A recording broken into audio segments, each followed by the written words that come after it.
തമിഴ്നാട് നിയമസഭയിൽ നയപ്രഖ്യാപന പ്രസംഗം നടത്താതെ ഗവർണർ മടങ്ങി. പ്രസംഗത്തിന് മുന്നോടിയായി ദേശീയ ഗാനം ആലപിക്കണമെന്ന നിർദ്ദേശം പാലിക്കാത്തതിൽ പ്രതിഷേധിച്ചായിരുന്നു ഗവർണർ ആർ.എൻ. രവിയുടെ മടക്കം. തമിഴ്നാട് സർക്കാർ ഭരണഘടനയെയും ദേശീയ ഗാനത്തെയും അപമാനിച്ചെന്ന് ഗവർണർ പറഞ്ഞു. തമിഴ്നാട്ടിൽ ഗവർണർ സർക്കാർ പോര് പുതിയ തലത്തിലേക്ക്. ദേശീയ ഗാനാലാപനമാണ് ഇത്തവണത്തെ വിഷയമെന്നത് പോരിന് ഗൗരവം നൽകുന്നു. ദേശീയ ഗീതം பாடப்படாதது தொடர்பாக ஒரு கருத்தை தெரிவித்திருக்கிறார். இது தொடர்பாக கடந்த ஆண்டு ஆளுநர் அவர்கள் இதே கருத்தை கோடிட்டு மாண்புமிகு பேரவைத் தலைவர்களுக்கு ஒரு கடிதம் அனுப்பியிருந்தார். அந்த கடிதத்துக்கு அப்போதே பதிலளித்து தேசிய ஒருமைப்பாட்டிலும் நாட்டுப்பற்றிலும் தேச தலைவர்கள் மீதும் என்றும் மாறாத நன்மதிப்பை கொண்டது இந்த அரசு.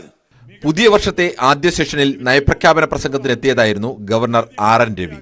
തമിഴ്നാടിന്റെ ഔദ്യോഗിക ഗാനമായ തമിഴ് തായ് വാഴ്ത്ത് ആലപിച്ചു. തുടർന്ന് സ്പീക്കർ ഗവർണറെ നയപ്രഖ്യാപന പ്രസംഗത്തിന് ക്ഷണിച്ചു. പ്രസംഗത്തിന് മുന്നോടിയായി ദേശീയ ഗാനം ആലപിക്കാൻ സ്പീക്കറോടും മുഖ്യമന്ത്രിയോടും ഗവർണർ നിർദ്ദേശിച്ചെങ്കിലും പാലിക്കപ്പെട്ടില്ല. പ്രതിഷേധത്തിനിടെ 3 മിനിറ്റിനുള്ളിൽ നിയമസഭയിൽ നിന്നും ഗവർണർ മടങ്ങി.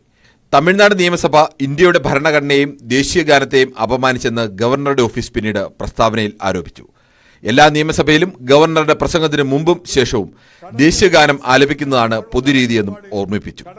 ഗവർണർ മടങ്ങിയതിനെ തുടർന്ന് നയപ്രഖ്യാപന പ്രസംഗത്തിന്റെ തമിഴ് പരിഭാഷ സ്പീക്കർ വായിച്ചു. National desk, news 18.